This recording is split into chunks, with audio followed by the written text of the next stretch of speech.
Good morning, folks. Zen here. It is Sunday, March 23rd, I believe, 7 a.m. in the morning, about 52 degrees outside.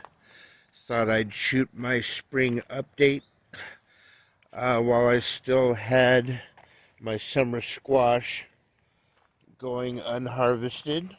I'm going to pluck the larger ones today, use them in some chicken soup I'm going to be cooking up. Look at this mutant.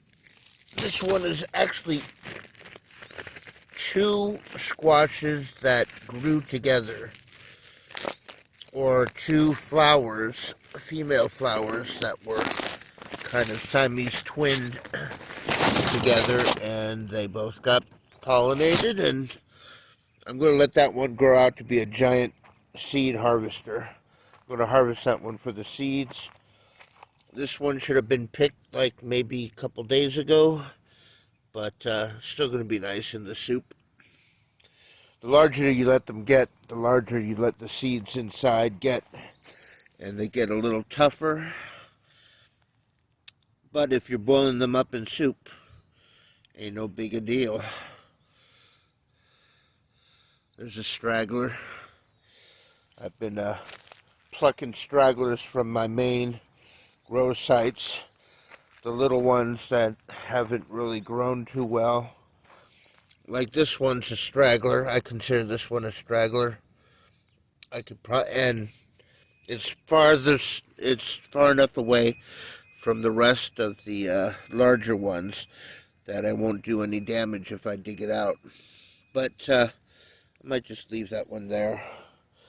But as you can see, I've tied down my babies, my larger ones.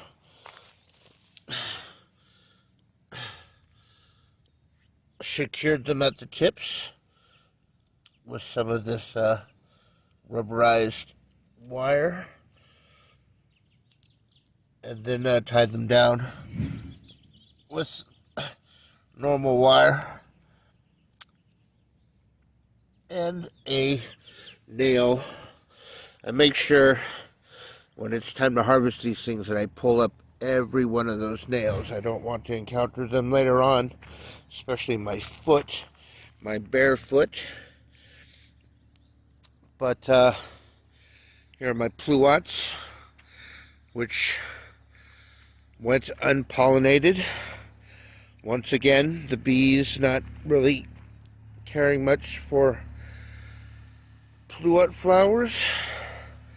But the good thing about growing them bunched close together, got the Dapple Dandy over here, got the Flavor King over here. This one is a Japanese Beauty Plum. Good thing about growing them all close together is eventually the branches will all merge at one point and meet at one point, and maybe I'll get a little more forced pollination that way. Look at my Pinkerton. Pinkerton is doing quite nicely. Making sure it's got just the right amount of moisture in the ground. Not too much water, not too little. But look at it, it's so green. At one point it was shedding all of its older leaves, and so I was a little worried, having gone through transplant shock of two previous avocados that didn't make it, but this one is going to be fine. No transplant shock whatsoever. All the leaf drop was natural. They were older leaves, and they were soon replaced by these lovely, clean, undamaged, unblemished leaves. So my Pinkerton avocado is doing fine. I've got these stakes screwed into the base, and that's where I'll be hanging the shade cover.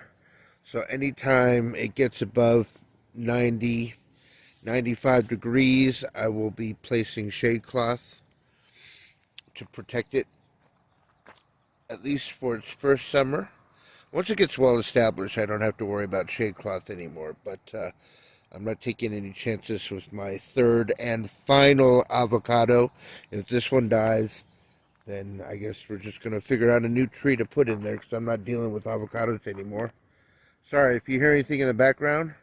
Having quite a gassy morning. Maybe it's the coffee that I took. Not a big coffee fan, but I had some this morning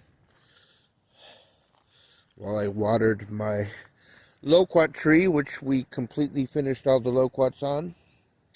Oh, but you know what? I do have one Pluot that managed to be pollinated.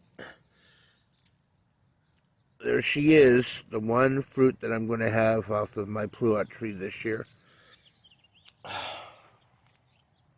So it's nice to know that these trees are able to grow fruit when they're successfully pollinized and pollinated. There's some more of my babies that I've left to grow untouched. No thinning, nothing.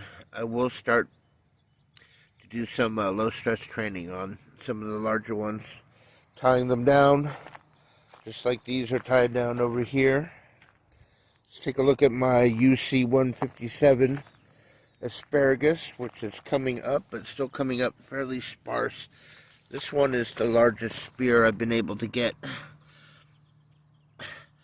out of this asparagus bunker, this asparagus pile section, whatever. They've been in ground about 3 years now, and still haven't gotten an edible sized spear to come up yet. But each year we keep wishing, right? As long as they're still alive, I mean, eventually they're going to grow out. That's interesting. My phone just turned off on its own, or switched the camera off. San Marzano tomato volunteer bush. Been trying to clean up the insides, maintain airflow, maintain sunlight, getting rid of some of the leaves that become mottled and diseased looking, like this. I would just break off the branches that are looking a little diseased. That's how I maintain the health of this bush, which I've put another branch into the ground and let it root. So we have a second Marzano coming up over here. Here's a little straggler of the banana kush. Pulled that one from there, placed it there. I've been harvesting blueberries off this bush. Probably half of them are gone now, but they are tasty. I will grab a handful when I'm out here gardening and munch on them, or I'll grab a handful and put them in my mom's oatmeal. The Morrow Blood Orange is doing well. Oh yeah, here is one successfully pollinated Kombucha Squash over here. This is like the only decent sized Kombucha Squash I managed to end up growing over here. The other ones are still kind of struggling, kind of juvenile, not able to put forth an actual real fruit. That is the summer squash that I put over here. So this one's the only one that's mature enough to actually put out fruit like that, which surprised me because I thought these things grew its fruit along a vine. But this is my little squash pile, which isn't really doing all that much, but what the heck, it's an experiment. Everything's an experiment until it works out. These are my experiments out here. Man, I do love the softness and sweetness of this tree kale, but man, it gets attacked like crazy by aphids.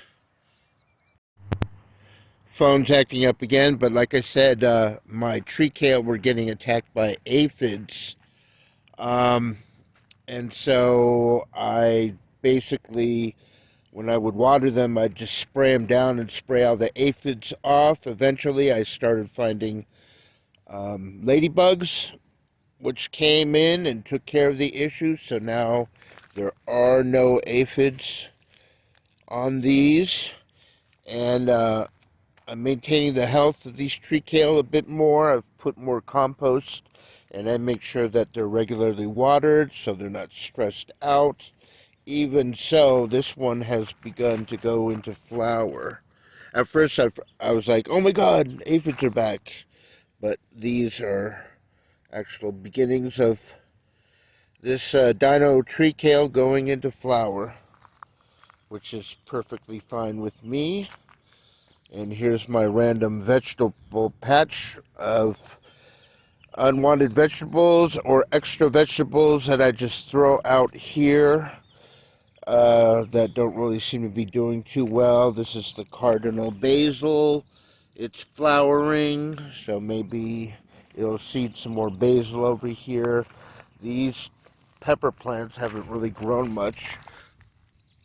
That's about the size of a pepper I get off this plant. Oh my gosh. This little Kombucha Squash plant has finally produced a flower. I thought this thing was just dwindling until it was going to be dead. It has been shrinking.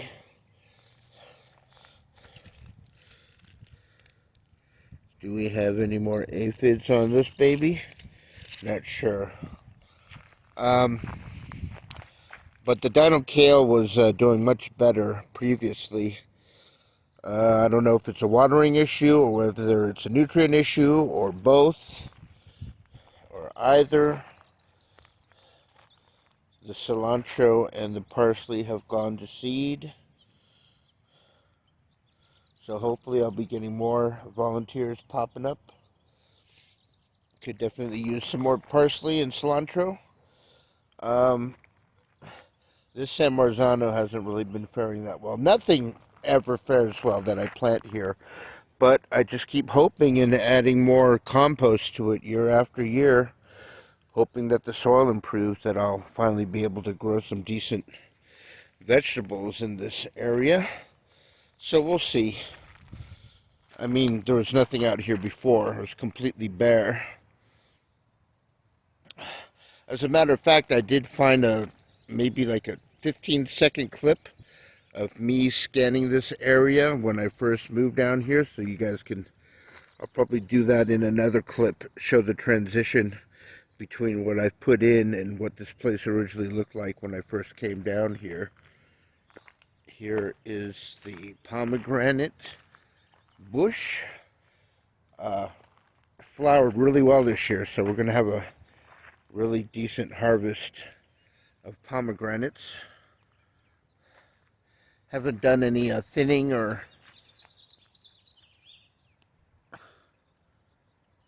cutting down of any wild branches that sprung out, popped out. So I pretty much left this bush alone this year. Didn't do any trimming to it. And of course, here's the Kombucha Squash that I'm growing. And this is for all you people interested in my persimmon tree, the alternate bearing. This is actually supposed to be one of its boon bearing years. I did some light thinning on it. Generally, you'll see clusters of 3 flowers on the tips of these branches, and usually what I do is I just break one off. I allow 2 to mature, and you can just pull one right off. And so I've been doing that to all the tips here. It's trying to develop 3 fruits. I'm allowing 2, so I'm basically thinning this tree of 1/3 of its flowers. It'll continue to self-thin as well.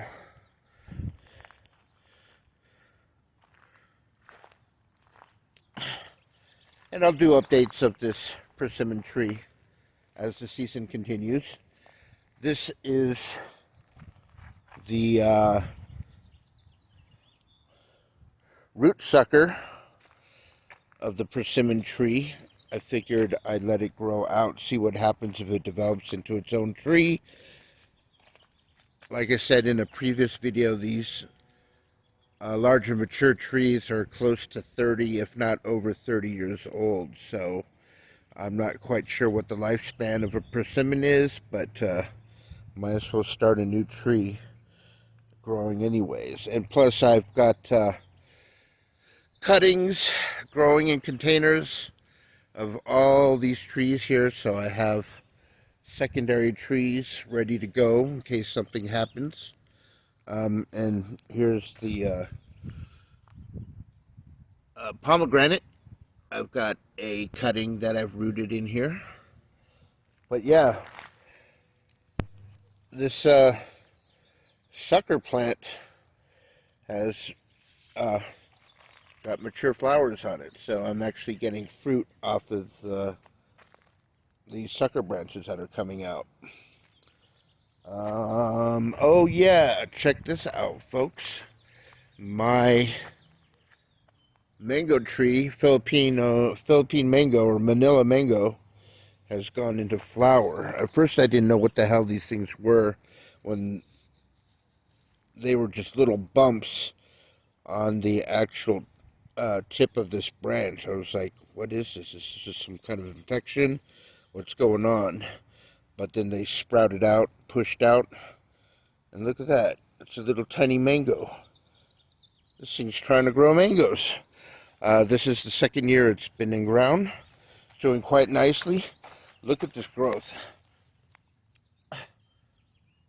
I've got branches breaking out everywhere along this trunk, which is great because I would love this thing to be a nice bush and have growing points at the lower sections of it, because then I can just keep it as a bush, you know, we'll keep the height relatively about this size. It'll get full sun, and it won't get in the way of this tree here, which has gone into flower, starting to form fruit. Guava tree over here.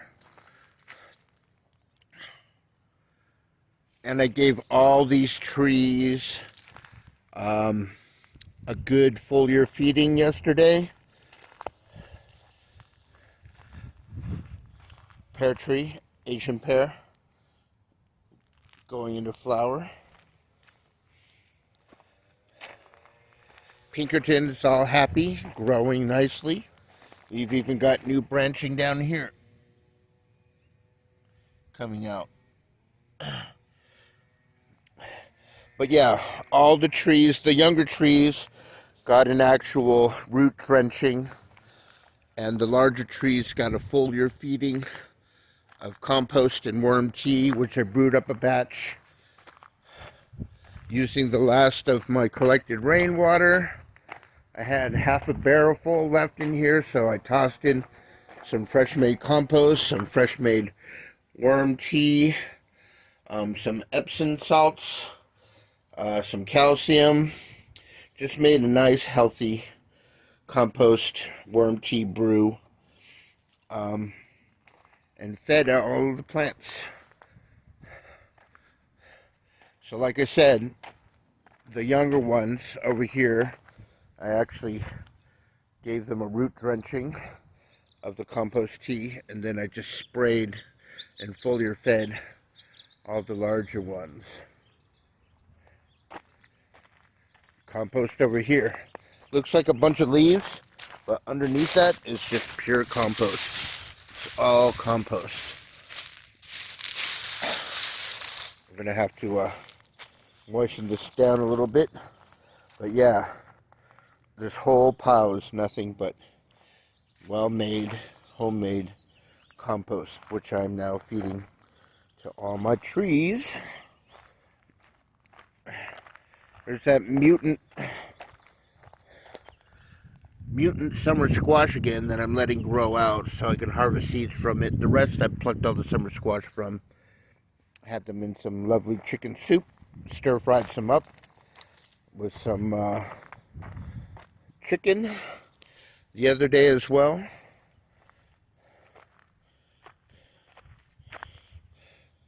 But you've seen all this stuff because I think I took a video of this previously. My Pluots, how only one of them got pollinated. And by one I mean only one fruit was actually pollinated off of the 3 Pluot plum trees that I have.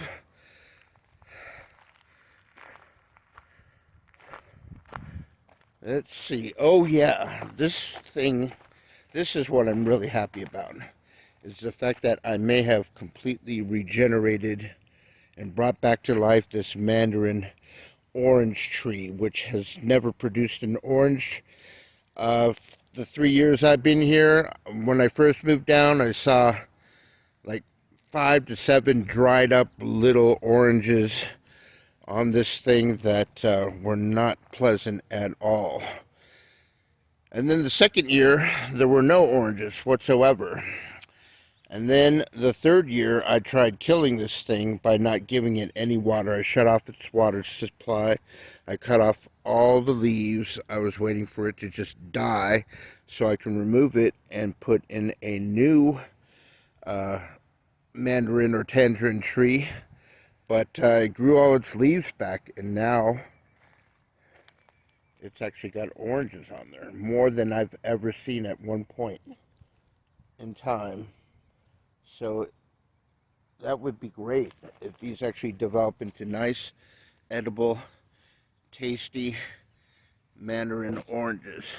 But look at that. That's what a healthy citrus tree is supposed to look like with the amount of fruit that they should be able to hold. So hopefully I'll get a couple oranges out of this tree this year, finally. And I won't have to think about taking it out. Some Marzano, doing quite nicely. I've got about 3 or 4 of these bushes going, so eventually I'm just going to have my pick of tomatoes every single day. And I'm growing loose leaf lettuce in containers right now, and I'm able to actually pluck some of the leaves now and add them to sandwiches. So now I've got my tomatoes, I've got my lettuce. Very cool. Oh yeah, let's finish up on my Jujube tree. If you guys love jujubes, well, be prepared to contend with suckers. Okay, you want to see how crazy a Jujube tree goes if you just don't pay any attention to the suckers and just let them grow wild. And believe me, at first I was taking out these suckers, and then I decided just to let them grow and see what they would look like over one season. Okay, look at the sucker growth. Look at the sucker growth. All these Jujube suckers. Jujube suckers. Jujube sucker. So we've got them growing all the way over here by the Pinkerton. Look at this.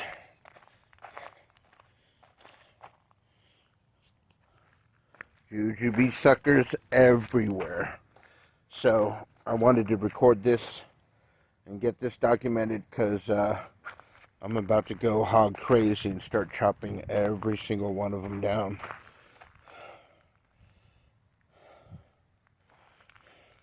Problem with these suckers is these trees have thorns on them, okay? So when you're walking by, and like I said, I don't even own a pair of pants. So when I walk by these things, they will give you a good scratching. Look at that. There's a sucker growing in the middle right there. I might just leave that one be. See if that turns into a tree right here in the middle of all this rosemary.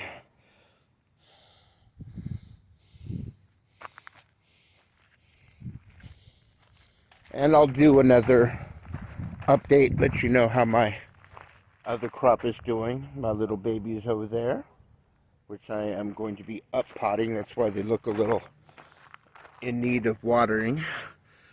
It's because I'm letting them dry out a bit because I'm going to up pot them into their next pot size. 2 out of 16 survived. That's another story I will go into when I do a detailed update on my cannabis grow. Anyways, it's Memorial Day weekend. I started trying to do this video last weekend. The phone kept shutting off. Decided to finish it today.